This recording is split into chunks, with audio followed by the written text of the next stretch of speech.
आज मैं आपको राजस्थान सरकार की एक महत्वपूर्ण योजना RGHS अर्थात राजस्थान गवर्नमेंट हेल्थ स्कीम के अंतर्गत जो 5 लाख रुपए का ऑनलाइन ई वॉलेट कैशलेस इलाज के लिए प्रति परिवार प्रति वर्ष जारी किया जाएगा, उसका फ़ायदा कैसे लेना है तथा हमें उसमें कौन कौन सी सावधानियां रखनी है, उस पर प्रूफ के साथ मैं चर्चा करूंगा, ताकि आप जब हॉस्पिटल में भर्ती हो तो तुरंत ही 5 लाख रुपए तक का कैशलेस इलाज का फ़ायदा आपको मिल जाए।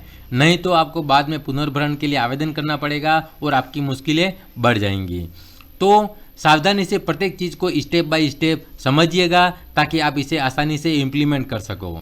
अगर आपने रजिस्ट्रेशन करा दिया है तो अभी भी आप उसमें सुधार कर सकते हो। अगर आपने रजिस्ट्रेशन नहीं किया है तो मेरी टिप्स को आजमा कर फिर रजिस्ट्रेशन करना, यह आपके लिए बहुत ही उपयोगी सिद्ध होगा। राजस्थान सरकार की यह योजना 2 भागों में बटी हुई है, राजकीय और गैर राजकीय।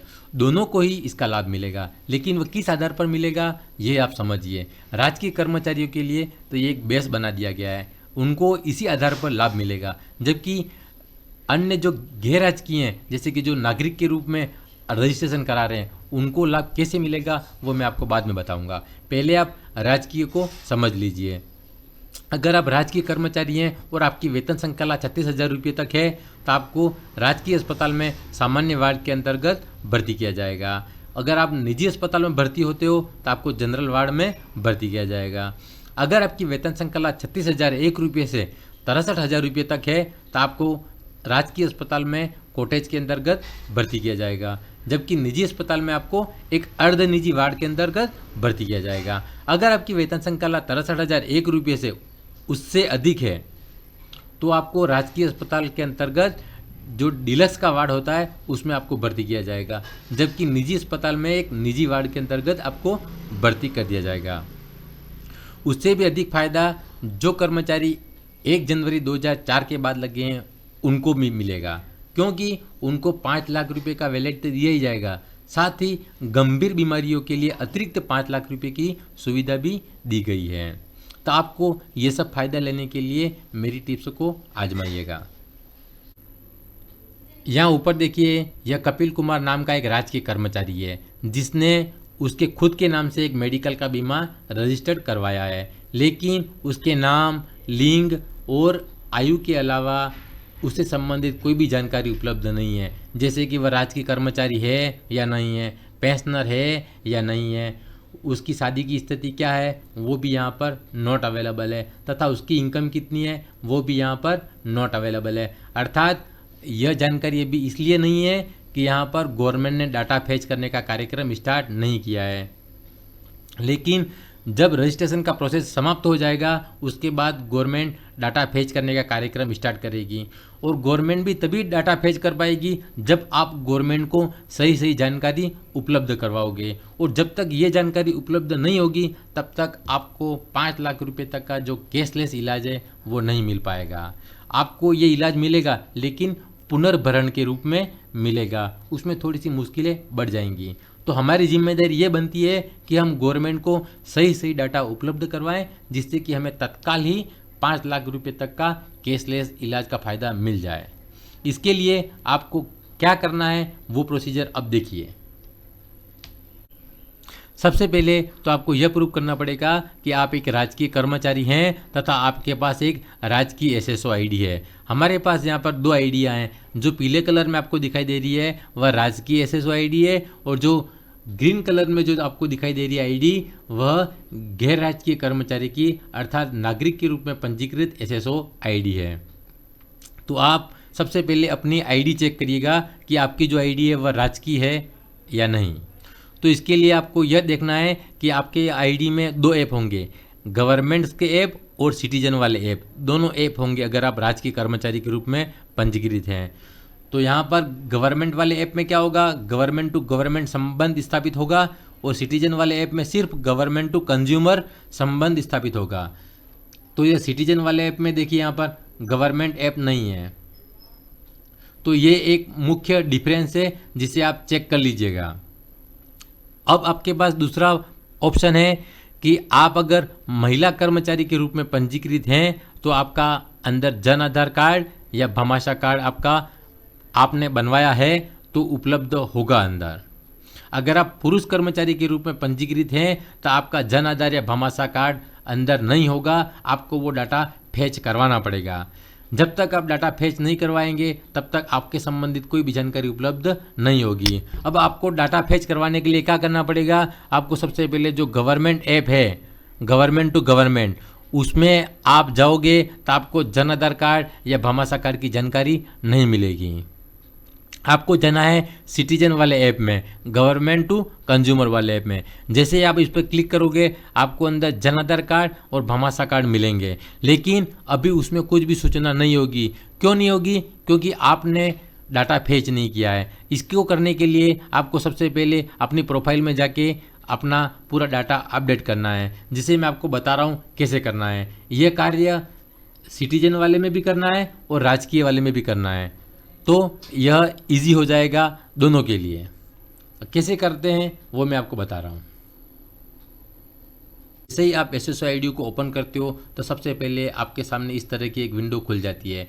इस विंडो में जो पीले कलर का एरो दिखाई दे रहा है वह कहलाता है प्रोफाइल सेक्शन। इस सेक्शन में क्या होगा, एम्प्लॉय ID लगी होगी तथा आपका फोटो लगा होगा या फिर यहाँ पर कुछ आइकन हो सकते हैं। एम्प्लॉय ID के पास में एक छोटा सा पेन या पेंसिल का निशान है जिस पर आपको क्लिक करना है तो आपकी प्रोफाइल खुल जाएगी। जब यह प्रोफाइल खुलेगी तो वहाँ पर अपने से संबंधित पूरा डाटा बराबर चेक कर लीजिएगा। जहाँ कहीं भी गलती है तो आप उसे सुधार सकते हो। जहाँ पर जो एडिट का ऑप्शन है वहाँ पर आप क्लिक करके, यहाँ पर आपको एक सावधानी रखनी है कि अपना मोबाइल नंबर और अपना ईमेल ID अवश्य दर्ज करें, ताकि यह भविष्य के लिए आपको बहुत ही सुविधाजनक रहेगा। क्योंकि जब कभी भी आपको अपडेट करना होगा तो OTP इसी मोबाइल नंबर या ईमेल पर आपको प्राप्त हो जाएगा। अब आपको जन आधार कार्ड कहाँ पे एंट्री करना है, यहाँ पर देखिए लिखे हुआ है जन आधार ID। मैंने यहाँ पर ID लिख रखी है तथा अपडेट कर रखा है, इसलिए यहाँ पर बता रहा है। लेकिन आपको यहाँ पर क्या करना है, आपको यहाँ पर जन आधार ID डालनी है, उसके बाद नीचे अपडेट पर क्लिक करना है। तो आपको एक OTP प्राप्त होगा, वो OTP आपको लिखना है और फिर ओके कर देना है, तो आपके पास मैसेज आ जाएगा। लेकिन उसके बाद फिर एक मैसेज आएगा, कहाँ के लिए, वह आधार कार्ड से भी लिंक होगा। तो उस प्रोसीजर में थोड़ा टाइम लग सकता है, आपको यह कार्यक्रम 2 से 3 बार करना पड़ सकता है, क्योंकि अभी जो सर्वर है वह साथ नहीं दे रहा है। तो आप 2-3 बार के प्रोसेस में करेंगे तो यह आपका अपडेट यहाँ से हो जाएगा। और जैसे ही आपकी ID यहाँ पर दर्ज हो जाएगी जन आधार वाली, फिर आप जन आधार वाले ऑप्शन में जाके आप अपना जन आधार देख सकते हो, वहाँ पर जन आधार आपको मिल जाएगा। अब आगे क्या करना है वो देखिए। अब हम पूरी चेन को समझते हैं कि हमें कैशलेस की सुविधा कैसे प्राप्त होगी। जो RGHS स्कीम है उसकी पूरी कंट्रोलिंग किसके पास में है, SIPF डिपार्टमेंट के पास में, अर्थात state insurance and provident fund विभाग के पास में। जब उसके पास में है तो हमने तो SSO-ID को अपडेट कर दिया है जन आधार से लिंक करके, तो SSO-ID से तो सारा डाटा फैच हो जाएगा। लेकिन जो वेतन से संबंधित डाटा है वह कहाँ से फैच होगा, या तो पे मैनेजर से या साला दर्पण से, क्योंकि साला दर्पण के अंतर्गत भी भामाशाह कार्ड व जन आधार कार्ड का लिंक करना अनिवार्य है, तो वहाँ पर भी हमें इसकी एंट्री कर देनी है। उसके बाद पे मैनेजर पे जो मासिक वेतन हमें मिल रहा है उसी के अनुसार हमें जन आधार कार्ड में भी एंट्री करवानी है, तथा जन आधार कार्ड में भी हमें अपना व्यवसाय राजकीय कर्मचारी का शो करवाना जरूरी है। तभी हमारा 5 लाख का ई-वॉलेट जारी होगा और उसी के अनुसार हमें सुविधाएं मिलेंगी। जब हमारा ये तीनों डाटा एक जैसा हो जाएगा तो हमें एक ई-वॉलेट जारी कर दिया जाएगा जिसमें हमारे से संबंधित सभी सुविधाएं अंदर लिखी होंगी। जब हम हॉस्पिटल में भर्ती होंगे तो हमारा वॉलेट हॉस्पिटल खोल के देख लेगा कि ये किस तरह की सुविधा के योग्य हैं, उसी के अनुसार हमें सुविधाएं दी जाएंगी। अब हम समझते हैं कि SSO-ID से हमें रजिस्ट्रेशन कैसे कराना है। महिला कर्मचारी तथा पुरुष कर्मचारी दोनों को ही अपनी SSO-ID की प्रोफाइल में जन आधार को अपडेट करना अनिवार्य है। उसके बाद आपको क्या करना है कि गवर्नमेंट टू कंज्यूमर वाले ऐप पर क्लिक करना है, जिससे कि आपके सामने ये इस तरह की एक ऐप वाली विंडो खुल जाएगी। इस ऐप में देखो यहाँ पर जन आधार भी है और भामाशाह कार्ड भी है। अगर आपने अभी अपडेट किया है तो उसको 24 घंटे लगेंगे जुड़ने में, तो वो 24 घंटे के अंदर अंदर जुड़ जाएंगे। आप वहाँ पर जन आधार और भामाशाह कार्ड पर क्लिक करके अंदर आप देख सकते हो। अब आपको रजिस्ट्रेशन करने के लिए ये जो RGHS न्यू करके लिखा हुआ है उस पर क्लिक करना है, जिससे कि एक नई विंडो खुल जाएगी। अगर ये वाली विंडो आपकी आती है तो ठीक है, अगर ऐसी विंडो आती है तो सेंड एनीवे कर देना है, तो फिर एक नई विंडो खुल जाएगी जहां पर अपने मुख्यमंत्री जी श्री अशोक जी गहलोत का अभिवादन है। तो उस पर आपको पढ़कर यहाँ पर आपको ऊपर क्रॉस दिया हुआ है उस पर क्लिक कर देना है, जिससे कि एक नई विंडो खुल जाएगी। इस नई विंडो में आपका जो सर्विस है उसके अनुसार आप यहाँ पर क्लिक कर देना, तो एक नई विंडो फिर खुलेगी। इस नई विंडो में पूछ रहा है कि do you have Jan Aadhaar और जन आधार एनरोलमेंट ID। अगर आपके पास जन आधार कार्ड नहीं बना हुआ है तो आप ये प्रोसीजर नहीं कर सकते हो। RGHS स्कीम के अंतर्गत वही रजिस्ट्रेशन करा सकता है जिसका जन आधार बना हुआ हो। तो सबसे पहले जन आधार बना हुआ अनिवार्य होना चाहिए। अगर आपके पास है तो यस करते ये नीचे वाली विंडो खुल जाएगी। अगर आप नो करते हो तो आप जन आधार वाली लिंक पर पहुंच जाओगे। यहाँ पर मैं सिर्फ आपका जन आधार बना हुआ है उसी के आधार पर मैं आपको ये रजिस्ट्रेशन का प्रोसेस बता रहा हूँ। अगर आपका जन आधार नहीं बना हुआ हो तो पहले जन आधार बना लें, उसके बाद यहाँ पर क्लिक करें। तो जैसे ही जन आधार ID या जन आधार एनरोलमेंट ID आप यहाँ एंट्री करोगे, उसके बाद कंटिन्यू पर क्लिक करोगे तो एक नई विंडो खुल जाएगी। इस नई विंडो में क्या होगा कि आपकी फैमिली से संबंधित पूरी जानकारी होगी, जहाँ पर डेट ऑफ बर्थ और फैमिली ID होगी, आपके क्या घर में कौन कौन परिवार के कौन कौन मेंबर ने आप जन आधार से जुड़े हुए हैं उन सब की जानकारी मिल जाएगी। अगर वो सही है तो आप यहाँ पर कंटिन्यू पर क्लिक कर सकते हैं। यहाँ पर एडिशन और डिलीशन का ऑप्शन भी है फैमिली मेम्बर का, तो वहाँ पर क्लिक करके भी आप एडिट और डिलीट कर सकते हैं। अगर आपको कुछ भी नहीं करना है, बिल्कुल सही है, तो आप कंटिन्यू पर क्लिक करें। लेकिन यहाँ पर आपको एक चीज़ ध्यान रखना है।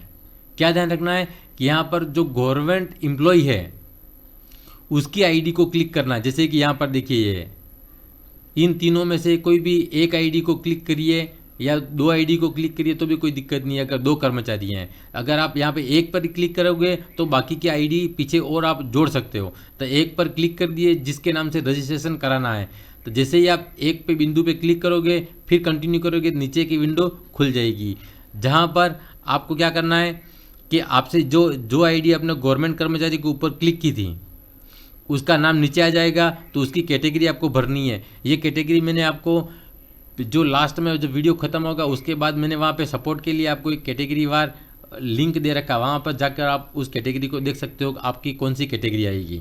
तो आप कैटेगरी को सेलेक्ट कर लीजिए, उसके बाद एम्प्लॉय ID भर देना और वेरीफाई पर क्लिक कर देना, तो आपके सामने फिर एक नई विंडो खुल जाएगी। इस नई विंडो में आपने जो सरकारी कर्मचारी को वहाँ टिक किया था उसके संबंधित जानकारी अभी भी यहाँ पर not available not available not available ही आएगी, क्योंकि ये जब तक डाटा फेच नहीं होगा तब तक यह ऐसा ही रहेगा। जब भी रजिस्ट्रेशन का प्रोसेस पूरा हो जाएगा उसके बाद गवर्नमेंट डाटा फेच करने का काम करेगी, तब ये ऑटोमेटिक जुड़ जाएंगे। यहाँ पर अपने पत्नी बच्चों का नाम वगैरह यहाँ पर देख लीजिएगा, बिल्कुल सही है तो उसके अनुसार यहाँ पे एंट्री कर दीजिएगा। जैसे कि पत्नी है तो पत्नी, डॉटर है डॉटर, सन है सन। उसके बाद अगर आप 2 कर्मचारी हैं, आपके घर में पति दोनों कर्मचारी हो, तो पत्नी को भी यहाँ पर टिक करके आप उसकी ID और वो भर सकते हो। यहाँ जैसे ही आप टिक करोगे एक नई ID खुल जाएगी, वहाँ पर आपको एम्प्लॉय ID डालनी पड़ेगी और उनकी भी मंथली इनकम यहाँ पर आपको एंट्री करनी पड़ेगी। अगर भामाशाह कार्ड महिला के नाम से बना हुआ है तो पहले से ही महिला के संबंध में पूरी जानकारी है, तो यहाँ पर मंथली इनकम का ऑप्शन हो सकता है उनके वहाँ पे नहीं शो करे। ये ज़रूरी नहीं है, किसी के ये शो नहीं कर रहा है, तो हो सकता है जन आधार कार्ड महिला के नाम से बना हुआ हो और पहले से ही सारा व्यवस्थित कर रखा हो, तो यहाँ पर मंथली इनकम का ऑप्शन वहाँ पर बंद आएगा। इसके बाद आपके पुत्र व पुत्री की जानकारी यहाँ पर भरनी है। अगर उनकी इनकम 6000 से कम है तो ही उनको मेडिक्लेम का बेनिफिट मिलेगा। अगर उनकी इनकम मासिक 6000 से ज़्यादा है तो उनको यह प्रॉफिट नहीं मिलेगा, जैसे कि मैंने आपको बाद में बता रहा हूँ। उसके बाद ये सब जानकारी भरने के बाद सही कंटिन्यू पर क्लिक कर देना है, तो आप एक नेक्स्ट विंडो पर पहुँच जाओगे।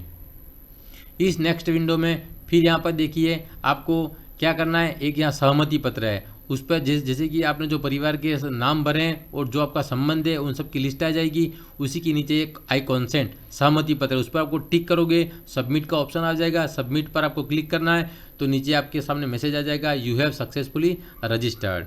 फिर इस पर आपको क्लोज कर देना है, तो वापस SSID पे पहुंच जाओगे और ये आपका रजिस्ट्रेशन कंप्लीट हो गया। अब आपके सामने यहाँ पर RGHS में जो लाभार्थियों की श्रेणी है वो आपको इस वेबसाइट पर मिल जाएगी www.rghs.rajasthan.government.in पर। आपको अगर कोई समस्या से कोई संबंधित जानकारी चाहिए तो ये टोल फ्री नंबर भी है, वहाँ से भी आप जानकारी प्राप्त कर सकते हैं।